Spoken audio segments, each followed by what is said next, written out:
Do a quick poll. Just ask how many are in provisional programs. Yeah. I'll do that really quickly at the beginning. So. Yeah. So I'll ask.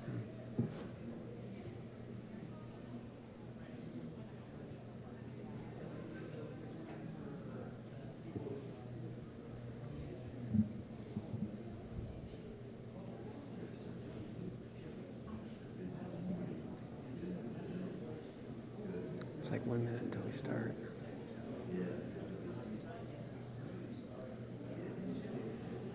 The moderator.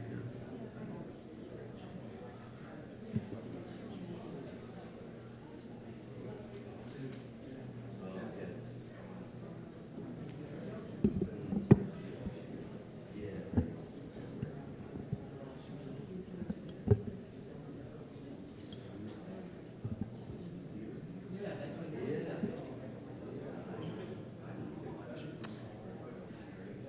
It's 10 o'clock.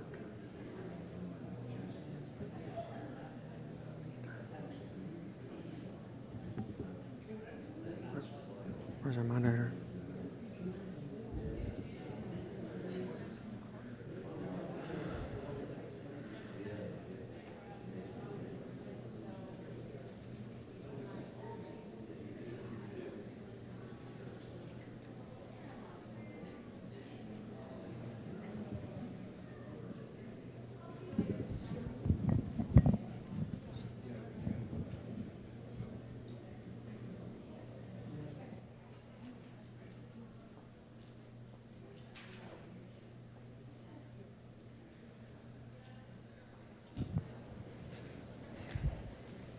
Sorry. Good morning. Whoa, noisy. Well, what's up with that? All right. Off with a good start here. Okay, so I am Danielle, moderating this morning, and we are in session F, 132, Provisional to Continuing Accreditation, Descriptive Paradigm to Analytic. Just a couple things before we start. Please make sure your cell phone is silenced, and please be kind enough to fill out an evaluation either on one of the yellow sheets or on the PAEA app. Thank you. Thank you. I'm Scott Massey from Slippery Rock University in Pennsylvania. Just a quick question. How many of you are in provisional programs, if you raise your hands? Good. Excellent. So hopefully you're in the right place. So the title is self-explanatory, so here we go. We're going to be talking about really the transformation from descriptive to, to continuing, which both Helen and I have gone through ourselves and learned a few things along the way. Hopefully there'll be some good, good things to learn. This is going to be recorded. Also, it's going to be available. There's a lot of slides here, so just as an FYI, I'm going to go through some of these as examples. I'm not going to read these to you. So basically, here's the goals and objectives, which we're going to cover those as we go along. So I'm going to skim over those things like there. So here you go. So celebration begins. You've been granted provisional accreditation. And St. Elsewhere University is the Master of Science, and it's provisionally accredited. And so the faculty is all excited. The burden is lifted. And everybody's celebrating until reality sets in. What do we have to do? What do we have to do to maintain this accreditation? So the focus of provisional accreditation was basically describing every element of your program, what you're going to do, how you're going to do it, the learning outcomes, writing curriculum, and designing and developing the entire program. So what's next? What are the challenges? So according to ARC, PA, the 4 elements of analysis are data collection, analysis of the data, application of the results, and development of conclusions. and development of an action plan. And so how do you go about that? It's just a little bit overwhelming. So we're going to go through each one of these, and there will be a lot of charts, and hopefully you'll be able to take home some of these ideas and how to organize your data so that it becomes part of your culture, something that you just do naturally, something that just comes, you analyze, you write down, you analyze, you interpret the data, and you come up with an action plan.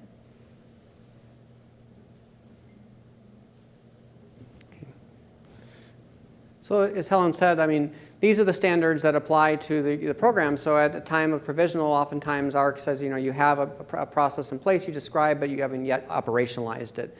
So these are the things that we're going to emphasize today. The language came directly from the standards, directly from the ARCPA, continuing accreditation materials. So these are the things that you have to achieve. So during our talk, we're going to talk about, how do you get there? So the roadmap to success, to C101, C102, it's daunting.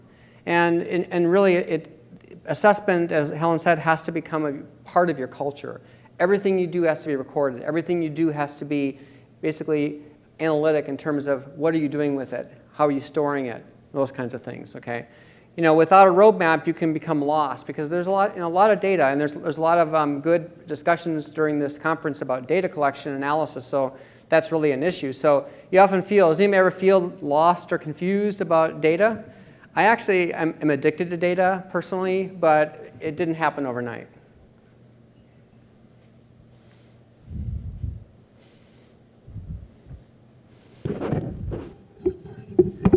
So I like to call this the wheel of success, or the wheel of life in PA. This pretty much puts it together that all the things of your PA program, and you see all roads lead to the PA program, and then it also aligns with the mission statement and the vision, and it should align with your institutional mission and vision also. So we have here the developmental maintenance, comes down to the outcomes, strategic planning, quality assurance, alignment of the mission statement, and it's a continual cycle. The cycle is ever-changing because that's what your program's going to do. You're going to be tweaking, you're going to be changing, you're going to be modifying, making modifications, and making changes for the better. So what are the expectations? What is a self-study? A self-study is a formal, structural, critical self-evaluation process. And there's 4 elements to it. So you should be able to longitudinally examine the program structure and substance. You're going to evaluate the overall effectiveness relative to the goals and objectives that you wrote during the provisional stage of development. You're going to identify through this process the strengths and the weaknesses. You're going to design a specific plan that you will have in place for your modifications and your improvements. So all of those things are things that ARC mandates and wants to see in the continuing accreditation visits. The goal is robust. This whole process is pretty overwhelming at times. But if you can get an organized system, it'll be easy. Check the 4 elements. I wasn't creative enough to come with the graphics. Helen did that as far as the little guys. They're like little PA smart guys. So this basically is the 3 elements of success and just a few overviews of that.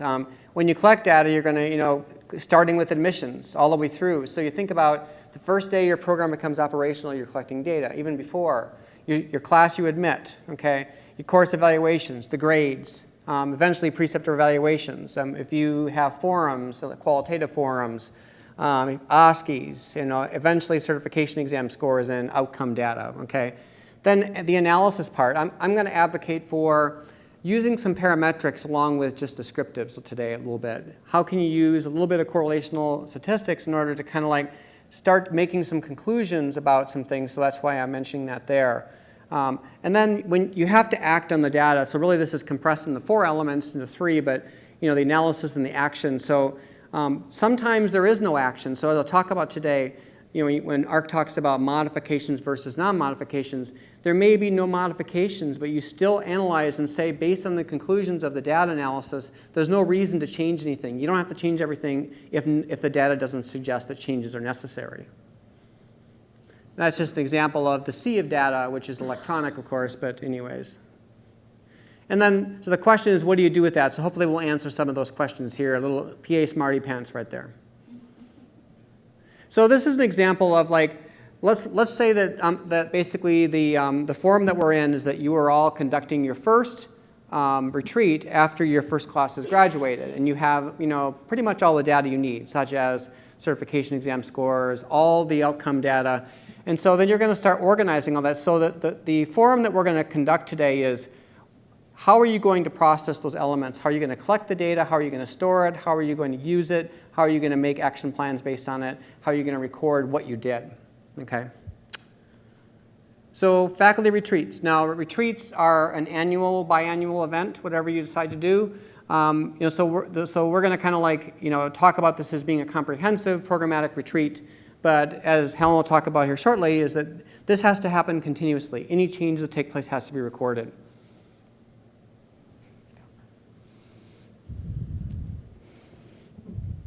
So we'll start with the student evaluations of courses and rotations. Now, every program has to have some kind of graphic display of all the documents and what the student scores for each course, the means for the last 2 to 3 years. For some of you, that you may not have all of that data for your next visit, but you'll have it for the last visit. This is required. And this chart here shows a little example of not only quantitative data, but qualitative data. So you'll see that the course name and the academic year, the number, the median score, and then some questions that the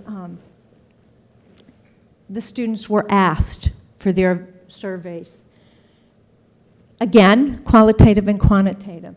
You'll collect this and you'll look for trends in each class. Okay, during your retreat, what happens then is there's a nice little chart that is on the next slide that we use at the program I was at quite frequently. It's a nice, I like to keep things simple. It's one of those that you put together, there's a narrative section, there's analysis, and then there's an action plan. That's something that you can use pretty regularly, and at your faculty meetings. At any time you're at a faculty meeting and you discuss a standard, it should be in the minutes. So that when you have a site visit, you can go back and you can tab that you've gone through all the standards with your faculty, there's been discussion, and so forth. So here's the chart. It's very simple. Narrative. What's being analyzed? Is it preceptor evaluations? Is it student evaluations? Is it clinical rotations? Whatever. You can use this simple, very simple chart.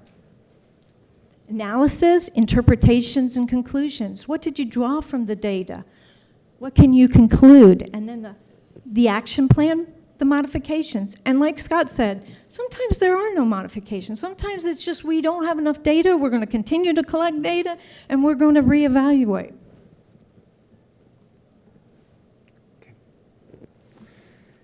So sometimes there's a very narrow delineation between student evaluations of courses and student evaluations of faculty. So you have to make sure that the instrument that you have clearly records that. So the question should be basically, does the faculty member do X, Y, Z? Okay?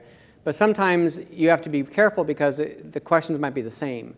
So you just have to make sure that there's a distinct evaluation of the faculty member from the students in the courses. So this talks about what kind of deliverable you're going to need. You're going to display a chart. So as you prepare for your continuing visit, and again, the provisional pathway is changing. There's 3 visits now altogether. But at some point during your second visit and third visit, you're going to have to display this data, what's happened since the last time that they came. So we'll talk a little bit about student evaluations of faculty here and what you do with that. So I know this is small, but the key thing here is trends. So let's say that all of your faculty that taught these courses were the same, okay? And so you track the trends across. And so I did highlight a couple red areas here of some lower threshold areas. The other thing you've got to decide as a faculty is what's considered low. Because with Likert scales, if you have 1 to 5, is below 4 low. If it's 1 to 4, is below 2.5 low. You have to decide what that is, and you have to stick to that. Otherwise, it's a moving target. So there has to be a constant about what you consider. And the other thing, the caveat I'm going to say is that just because a faculty evaluation score is lower than others does not mean that that course was not quality. Okay? It's only one piece. I've seen programs do a knee-jerk about that. Oh, the courses are low. And sometimes it's a popularity contest. We know that as far as faculty evaluations. And this is just, again, clinical rotation composites are based upon student evaluations of faculty. And you can use this, whatever instrument you use, some kind of metric data. But again, you can also use, as I'll get to in a second, qualitative as well. I find qualitative to be equally helpful. But there has to be a thematic analysis of what you've got. It can't be one comment. It must be like maybe several similar comments and those kinds of things. So again, using the same template we just kind of advocated for, as far as gathering this information, we're using the same thing again, over and over again. And I think that if you use that, it helps you to kind of frame what you're doing as you analyze it. So this is an example of some didactic faculty course evaluations. Now, in the case of this, the questions were very similar, if not the same. Make sure that you delineate that, okay? And then basically you have some of the comments there. Now, one thing you can do as far as data mining, when you gather these over a period of 2 years, is annually you can look at those evaluations and those comments of whether there's any trends there or any comments that are particularly helpful in order to modify or improve the class. Not necessarily to boot the person out, but to modify the class. So again, you can see there can be a broad spread of, and we all know that, this is actually, I think this is actually I'm showing my own grading there at one point, but just because, and Dr. Pathos there, just because Dr. Pathos in pathophysiology got a 3.0 does not mean that Dr. Pathos is not doing an effective job. Okay. Now, one last thing about that before we move on is that sometimes you can, once you get all the data together, let's say you analyze the courses, you can actually start to look at the feedback from the courses, mapping the course to the standards, do an NCCPA blueprint analysis where you're looking at what topics are covered in each class to make sure you're covering all the topics. Okay? You can also look at any pedagogical modifications that were needed as a result of the data, and as well as preceptors. So there may be comments again, that kind of map back to these courses. Yes, sir.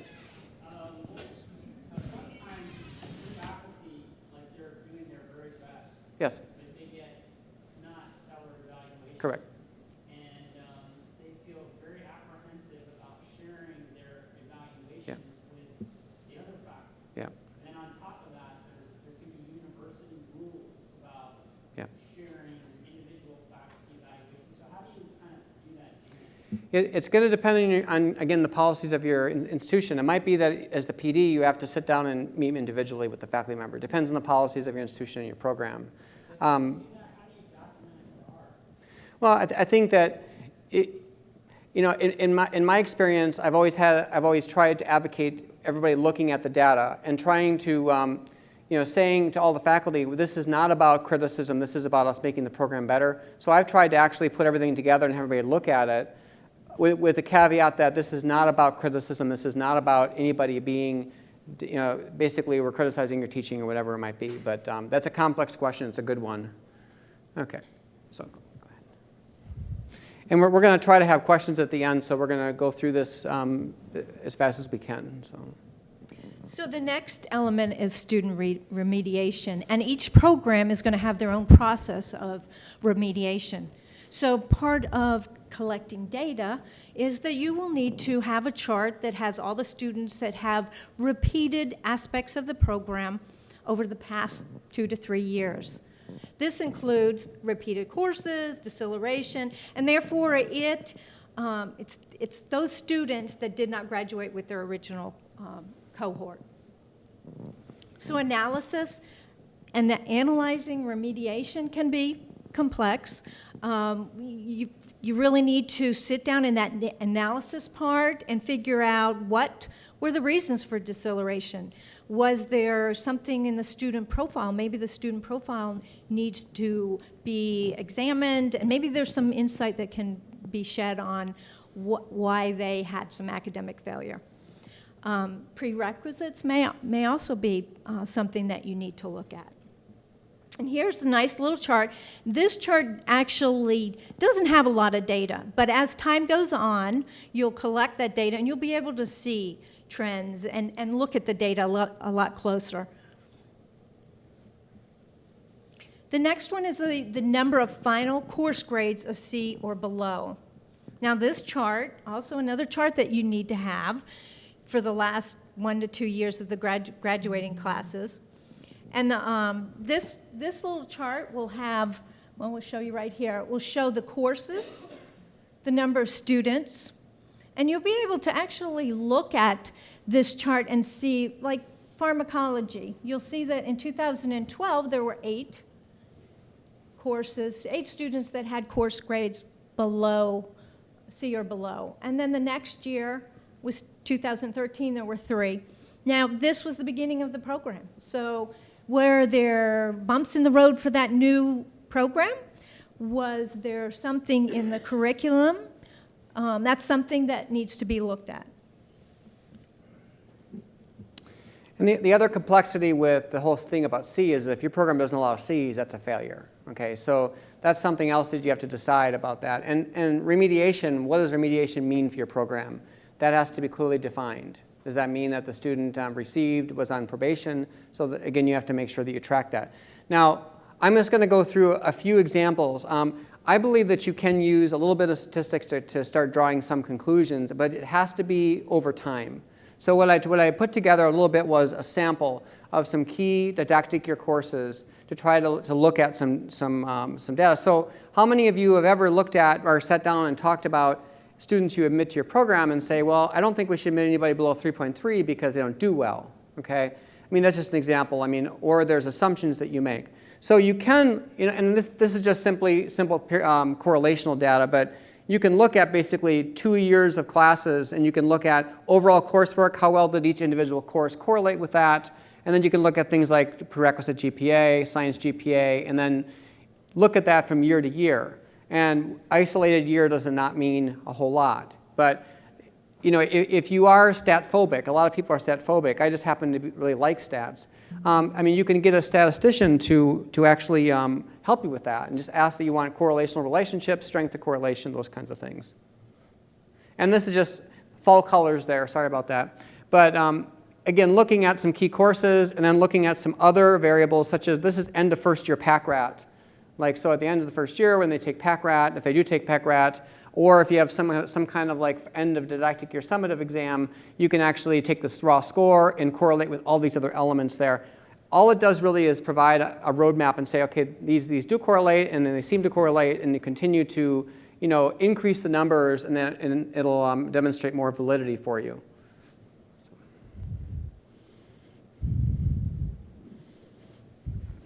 The next one is preceptor feedback for student preparedness.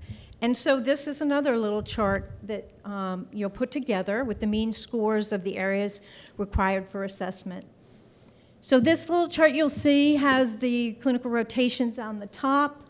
You'll also notice on the left-hand column that there are a number of questions. What I have used in the past are these same identical questions, not only for preceptor evaluations, but exit interviews, graduates. Why do we use the same questions? To be able to triangulate that data into courses, curriculum, and see similarities and find out where the weaknesses are in the program. And then when you look at 1 year of trends, I mean, you identify the lowest areas, not much you really do. So that's, again, maybe a non-modification. You can also look at trends over a period of years. So after you've gotten 3 years, you start looking at whatever preceptor questions, and you basically just kind of map them up and say, are there any trends? I mean, I actually just put some in there as examples. What if this is dropping? What if diagnostic laboratory studies is dropping, for example? And it continues to go down. This is your total composite from the entire class. probably meaningful, okay? So you look at that in totality and say, what am I going to do with that data? Make sure that you don't overreact to it. But if you are seeing trends, you can, if you've mapped, and I'll talk about this in a second, if you've mapped the preceptor evaluation questions to courses, I'll show you in a second, you can start to say, okay, if these ratings are starting to drop, and they're also low with the student exit survey we'll talk about, then you can make some modifications, and that can be actually be closing the loop to some degree. So this kind of looks at, again, if you're going to analyze that, one thing you can do is you can map. And I can't show you the whole thing here, but you take all of the domains that you're evaluating, and then basically you map to classes. Where is that content covering in the didactic year? You want to try to connect the two together as much as you possibly can. So that's just basically a medical knowledge, one aspect of that. Courses that are mapped to that. So if that particular area starts to show a trend downward, you can look at that and say, are any curricular elements that can be introduced, et cetera. You can also correlate the ARC standard as much as possible with those competencies and all that, and can try to map those up. This is interpersonal communication skills. So if you look at that domain, you can also, again, map that, look at courses, correlate that with the standards, and you can create that as you go along. Okay. So next is the student exit, or graduate evaluation of the program. And again, you'll need another nice little chart that defines where the deficiencies were. So here, again, identical medical knowledge. Scott just showed you the slide with the questions on it. You'll also see the scoring. You'll also see the mean score at the very end.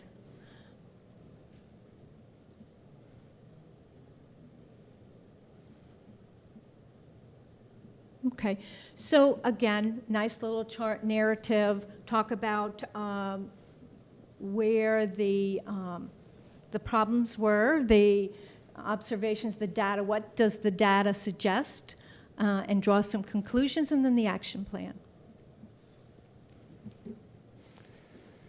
So probably some of you have already had a class graduate, and you have your first PANS result.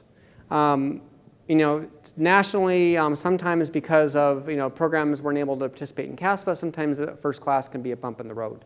But so you have to analyze, and so I'm going over all the things that you really, as far as reporting PANS data, you all know that you have to report that, you have to have that on your website, you have to have the first-time taker pass rates, all those kinds of things. So this is not new to all of you. You've all heard this over and over again. Okay, but you can also evaluate. So I'm going to kind of introduce a few things that you can do to try to integrate your entire program and say, how can you analyze PANS scores and performance?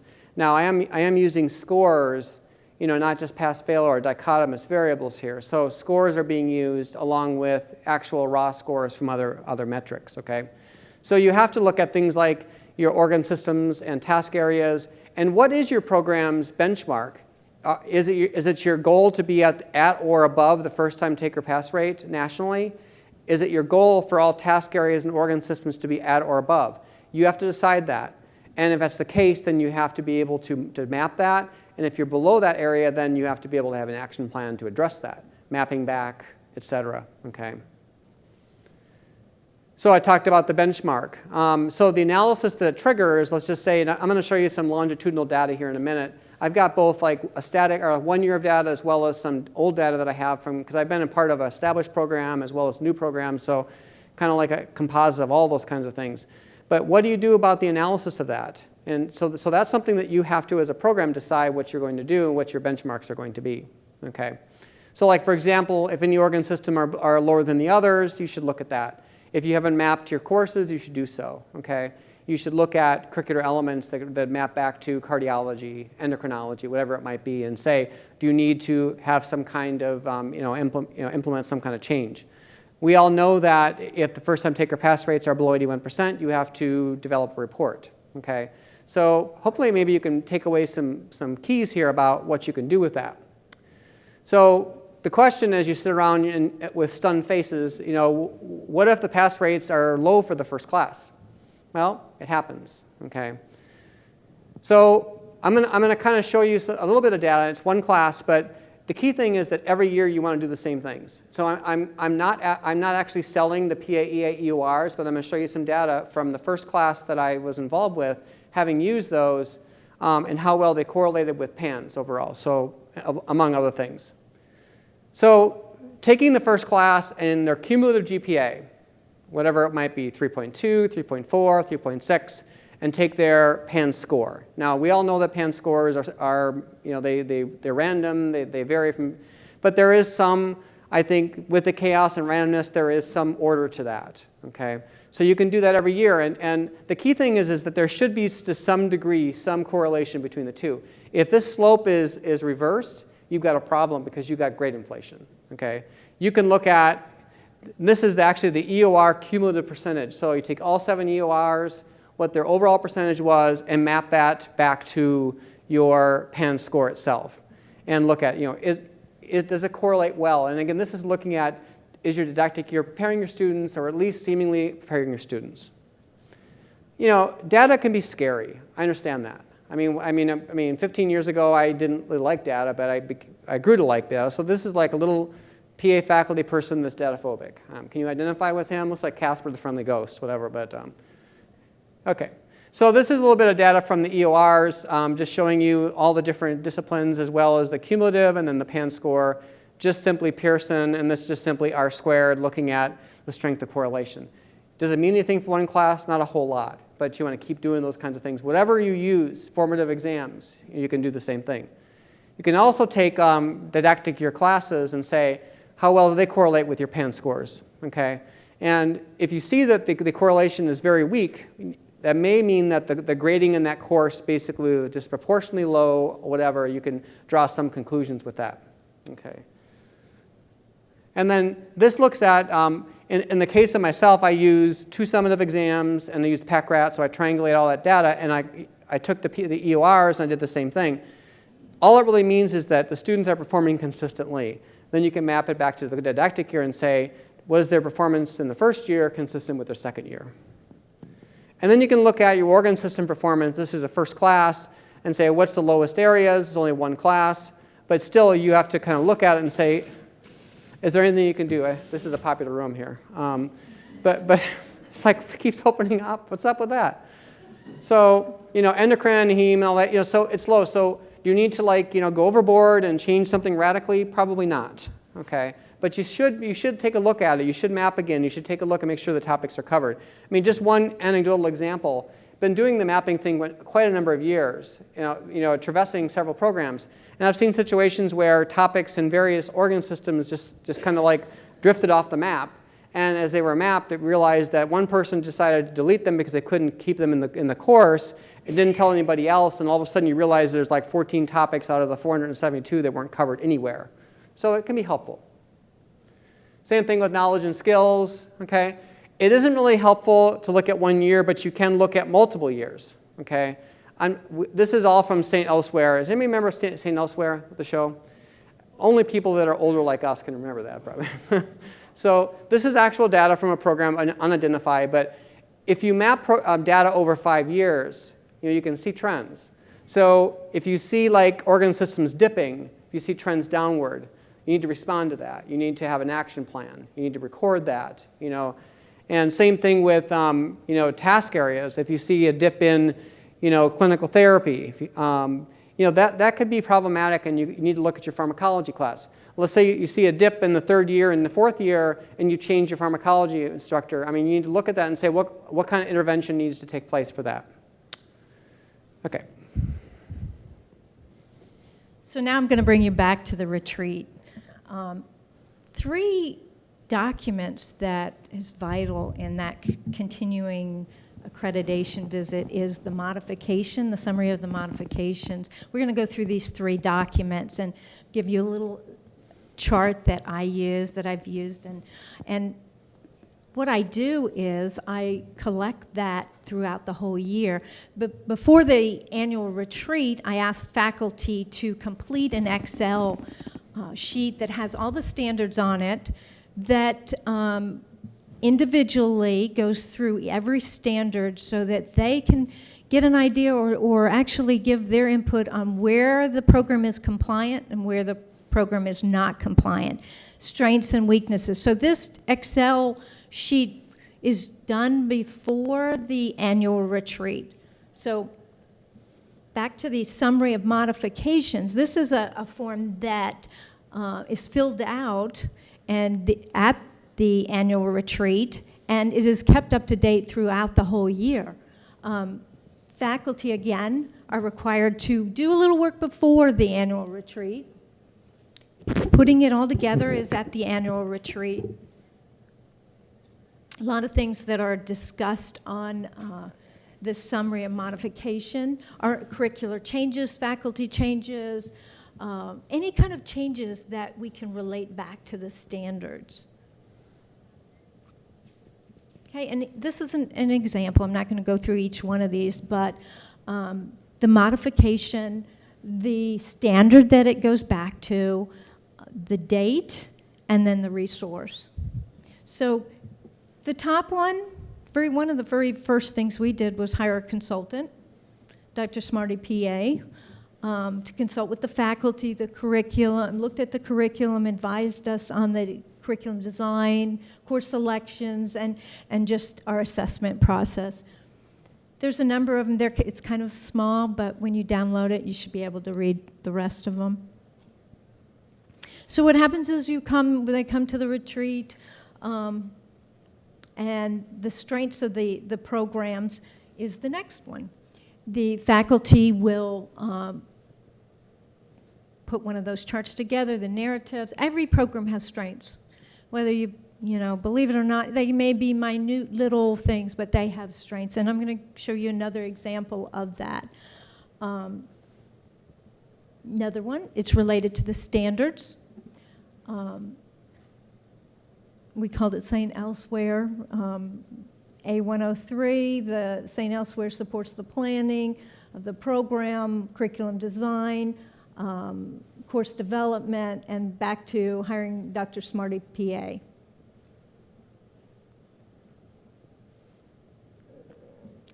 Okay. So one thing that's often challenging is, how do you connect all these changes to the standards? I mean, sometimes it's a challenge. You have to look at them and say, what is the best connection? And the way that you actually generate the narratives is helpful. Your faculty need to be familiar with the standards, and they need to use the standards. And by using a standard like worksheet, which was developed a number of years ago, it's very helpful because everybody looks at the standards with fresh eyes, different eyes, and they say, okay, what do they think is a weakness? You come together, and oftentimes there is alliance, and there is some degree of agreement. But sometimes people come up with things that you weren't aware of and all that. So as you come back to the table and say, okay, what are areas of improvement? These are areas that right now that you have identified that have to be improved going forward. You can't solve them right now. Okay, they haven't already been achieved. So that, again, you need to connect those to all of the standards. So the key thing is for people to independently come to the table and do that. Also compile all of your retreat minutes through the year and then compile those into basically a master example of all changes made. Then you can look at those and you can actually connect those to the standards and discuss them and decide who's going to be responsible, lines of responsibility and all that. So it's very important that there is a line of responsibility and somebody clearly is delineated for that. This is small, I know, but you can take a look at these examples. We compiled examples from both of our programs in the past. But so you have the areas needing improvement, the plans for improvement, expected outcome, the person's responsible, and the timeline. It's hard to know what month it's going to be achieved, but you want to say, so we'll just take a look at maybe one example here. So basically, it might be that you find that the program must include documentation, the student has met admissions criteria. And you realize, involving advanced placement or those kinds of things. So you realize after auditing that it isn't there. Or something isn't there, or a curricular element was deficient, whatever it might be. And then basically you come up with how are you going to improve it. And again, the language is sometimes hard to come up with. You just got to work at it, et cetera, and who's going to be responsible. So we're going to have, fortunately, some time for questions here. That was our plan. But timing is everything. So as you look at your whole year longitudinally, you can look at something like this, which you all are aware of that. It comes directly from the new self-study report appendixes. So, when do you do all these things? When do you budget plan? When do you have summative and formative exams throughout the program?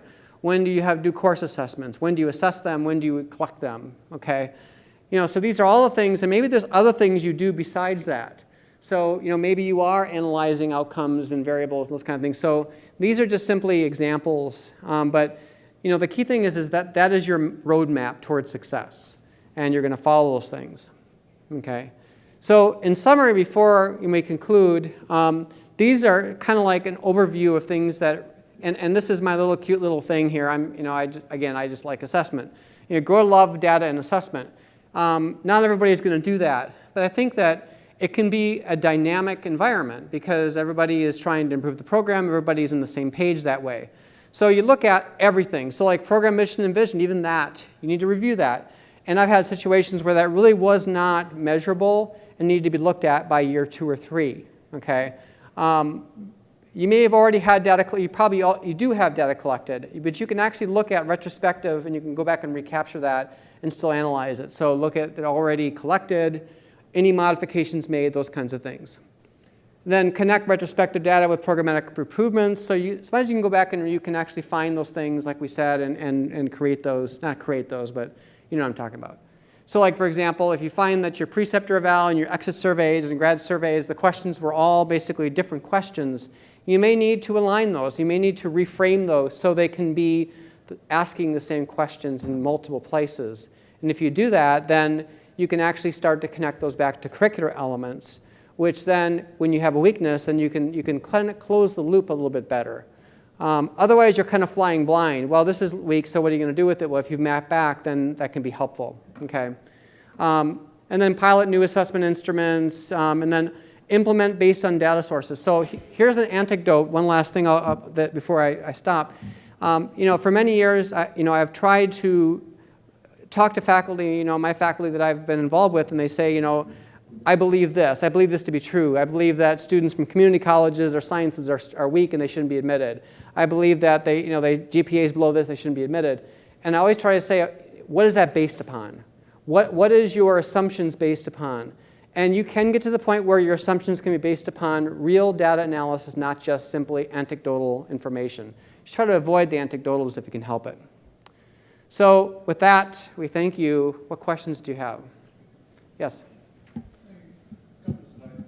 Okay. This one here? Okay, sure. How do you define C? Well, yeah, good question. Yeah, I mean, this is ARC-PA's language. They want any grades C or below. Okay, so basically it's based on whatever grading scale your university uses. Okay, so usually it's a. Now, in some cases there's pass-fail, then it would be a fail. But that varies from place to place. So I've been involved with programs where C's actually were acceptable because the scores were low. So rather than inflate it, you still have C's. You use the GPA as the great leveler, so so it depends on the institution. But below 80% could be the define. I don't know if I answered your question. What's that? What number have you used in the past to say for C? This number is a C. Below 80%. Yeah, absolutely. Other questions? Yes, ma'am. I wanted to ask in a little bit different direction because we were talking about moving from provisional to continuing. So I understand this analytical process of self-assessment, but I'm in a program where we've already done the first provisional accreditation site visit. We've been approved. Now we're looking for a monitoring site visit. Yep. We filled the application. To what degree do we have to have analytics in place at that monitoring site? Right. Because we don't have students who have graduated yet. Yeah, and really it's a snapshot in time, whatever. I mean, so if you have graduated 2 classes, then you must have analyzed the data from the 2 classes. Is that what you're asking? Well, I will have had 1 class complete the didactic phase. Okay. A lot of complete For the first one? monitoring site. Yeah. So and this has been my experience, is that whatever time that they come, whatever time that you have to send all the documents in and they review them and they come to your visit, it's whatever analysis you've conducted up to that moment, that point. In terms of one class of data.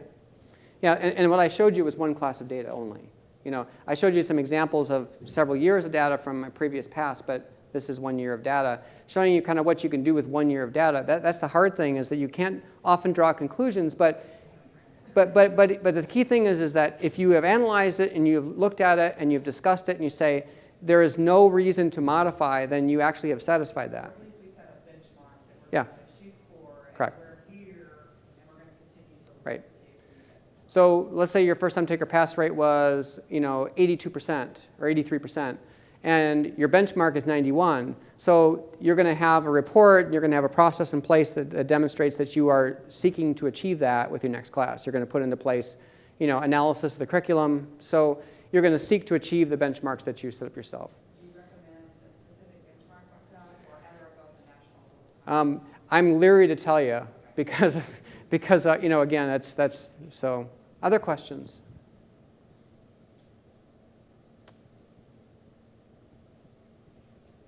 I'll ask you another question, because Okay. I wrote a self-study back in 2007, and a lot has happened since Yep. then. So all those tables and charts and statistical Yep. tables, are those a part of the self-study report, or those appendices? Yeah, that's a good question. So the question were the statistical tables. Those are what I would say is a more advanced approach. They could be appendices, they could be additional appendices, but they're not required by ARC-PA right now. They don't require parametric analysis of your outcomes. Okay, so you could appendicize it, you can refer to it. I've referred to parametrics in several self-study reports, and I've included that in on-site documents. But they don't require all those tables? No, Okay. they do not. It's just a fact that Exactly. Yes, ma'am. Okay. Yes, sir.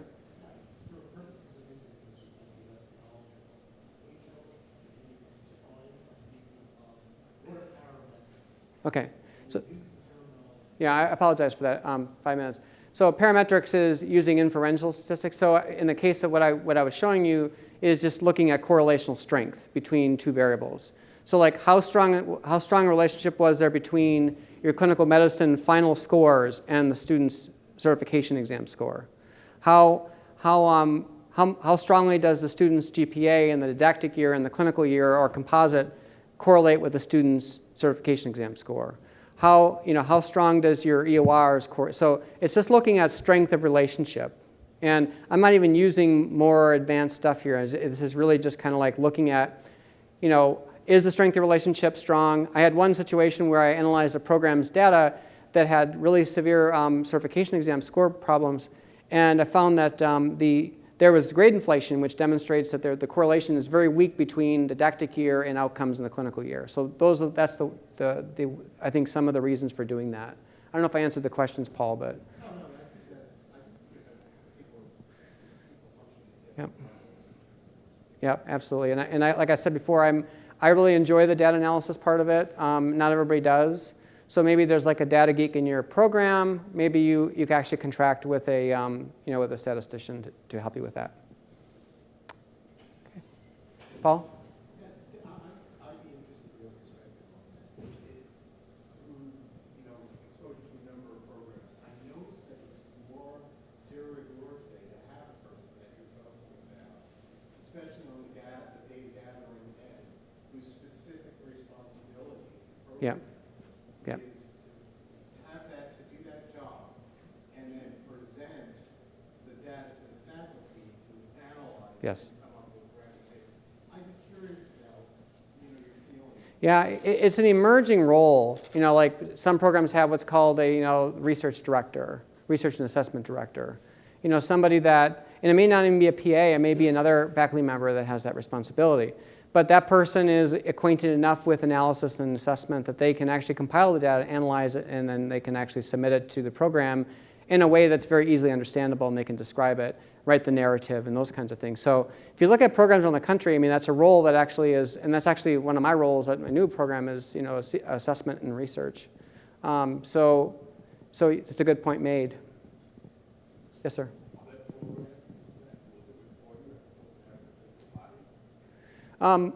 I mean, it's possible that you can contract out for a statistician. I don't think it's quite as effective, and you can consult with somebody like that. But it's probably good to have somebody in the program that's going to take responsibility for that. There are like data management programs, softwares that exist too that can be helpful to some degree, that can actually, I guess, put the data together and then makes it easier for you to then take it and analyze it, those kinds of things. So, yeah, Excel can be helpful that way too, SAS. Okay. Anything else? Thank you all.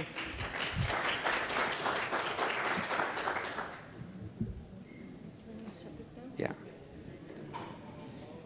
I just wanted to tell you thank you because I basically